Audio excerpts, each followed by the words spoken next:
Bonsoir à tous. Pour toutes les personnes qui me découvrent pour la toute première fois, je suis Anita Guichou, connue sous le nom de Kei dans le milieu artistique en tant qu'une danseuse professionnelle. Je viens par le canal de cette vidéo aborder des sujets de la vie quotidienne, les différentes erreurs que nous pouvons faire quotidiennement qui nous font passer souvent à côté de certaines opportunités. Je viens à travers mes vidéos sensibiliser comme je peux pour attirer l'attention de tout un chacun, pour nous permettre de nous améliorer.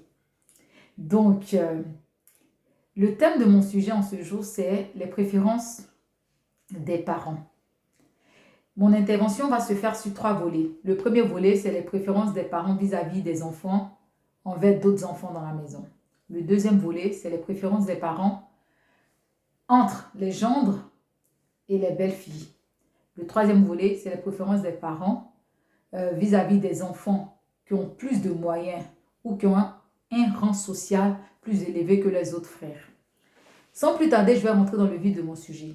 Le premier volet, souvent nous trouvons dans les maisons, ou fait dans les familles, des parents qui aiment plus un ou plusieurs enfants que d'autres.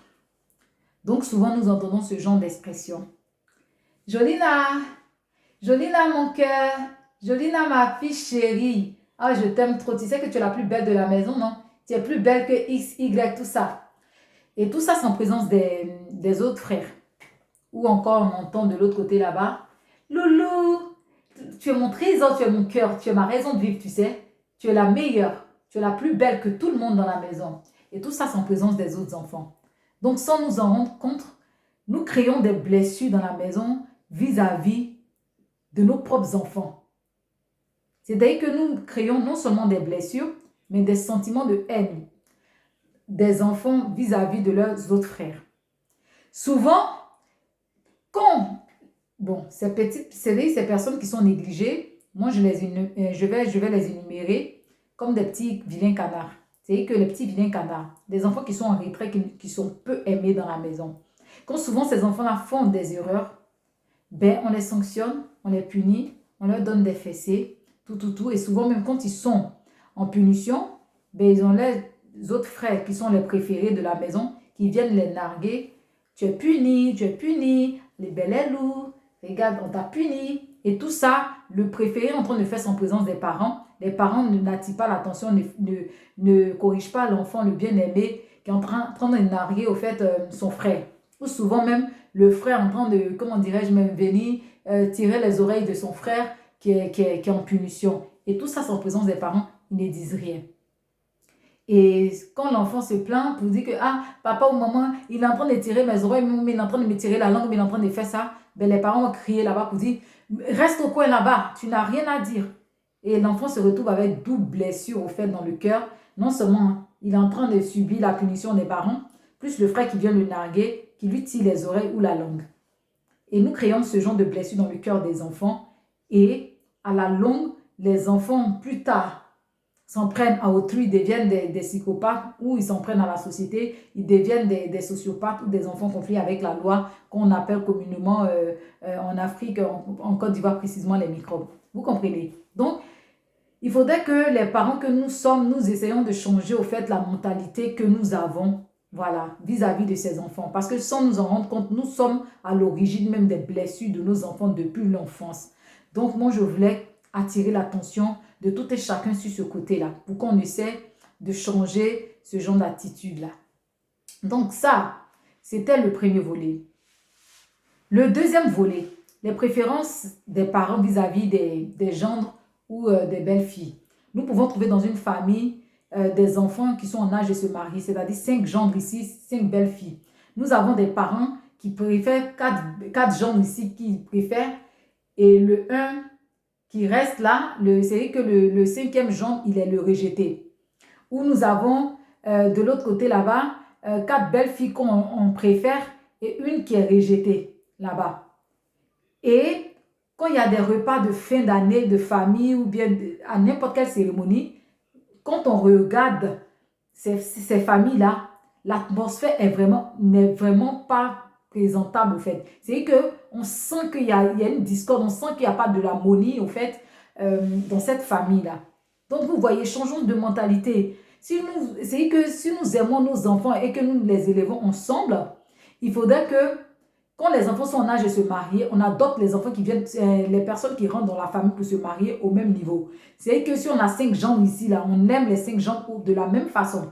Si on a chose, comment dirais-je, même 5 belles filles ici, on aime les 5 belles filles de la même façon. Et non pas faire des distinctions pour avoir des préférences et négliger d'autres. Parce que très souvent, ce genre de comportement, c'est-à-dire que souvent, les rejetés de la famille, c'est que les vilains petits canards, comme je les ai énumérés, se retirent de la famille avec leurs enfants, leur petite famille aussi ils ont essayé de construire.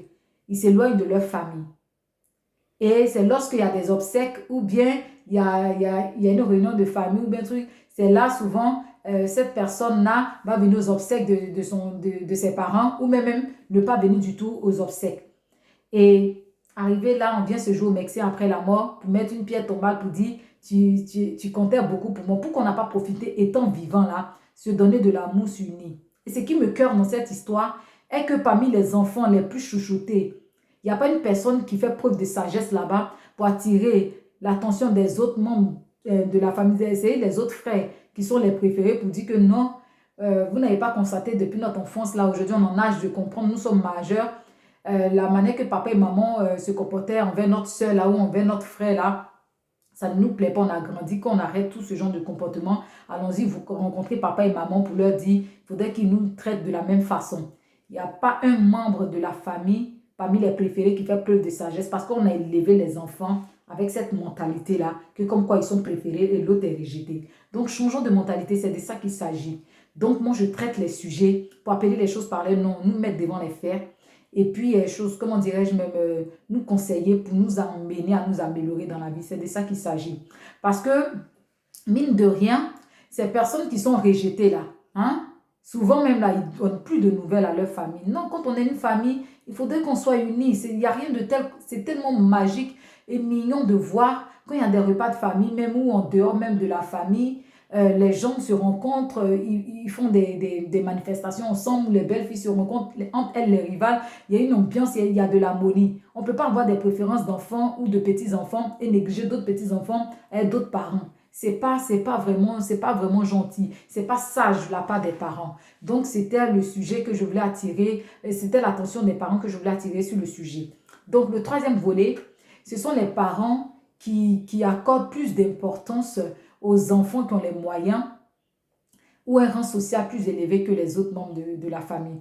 Vous savez, souvent nous trouvons dans des familles des personnes qui ont un rang social élevé, on les voit comme le dieu de la famille, comme les dieux au fait de la famille. Non, quand ils ne sont pas là, il n'y a pas de réunion. Quand ils ne sont pas là, c'est que rien ne peut se faire.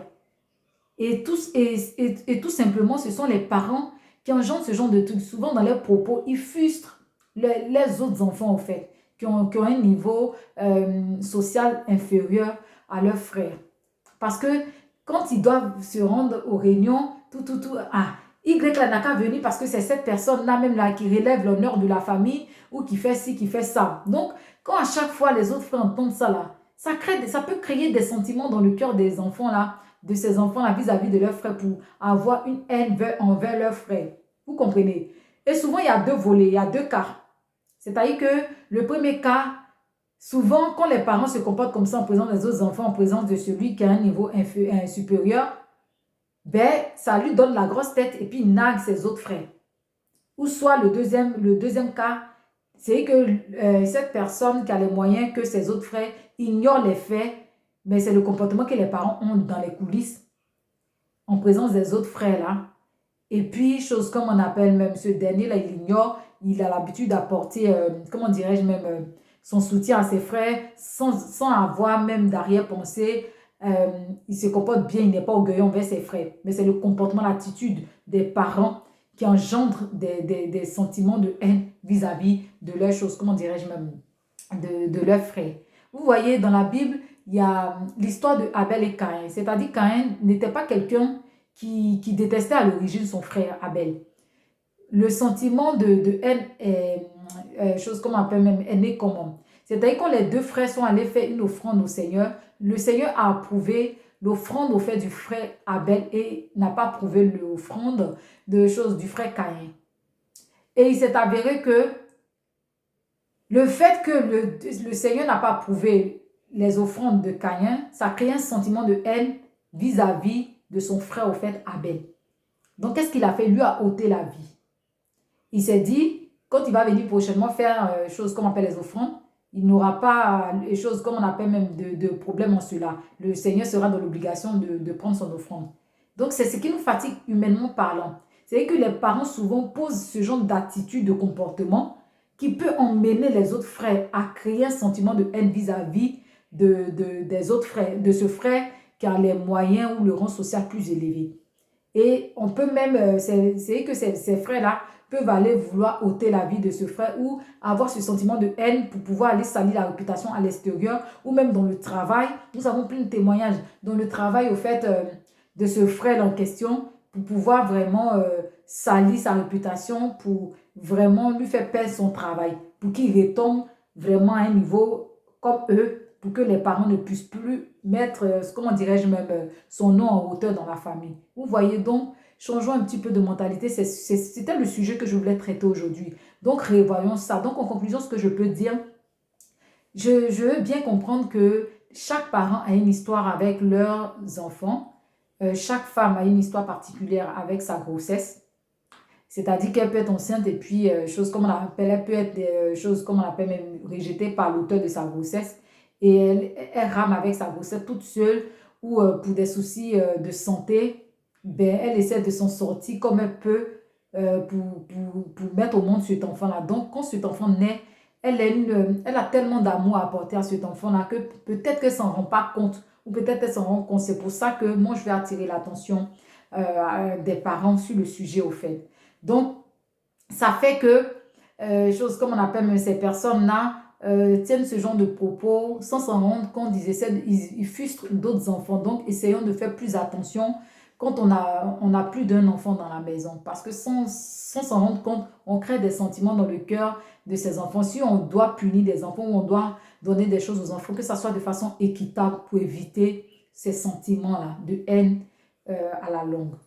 Donc, je veux aussi dire que les parents qui ont des préférences vis-à-vis des belles filles ou des gendres, quand on aime ses enfants, quand on élève ses enfants, c'est qu'ils sont en âge de se marier, c'est que les enfants, c'est les personnes qui viennent se marier dans nos familles, nous devons les adopter au même titre. Il n'y a pas de préférence de petits-enfants ou bien de belles filles ou de gendres. On doit les adopter au même titre pour qu'il ait une bonne ambiance, une harmonie dans la famille.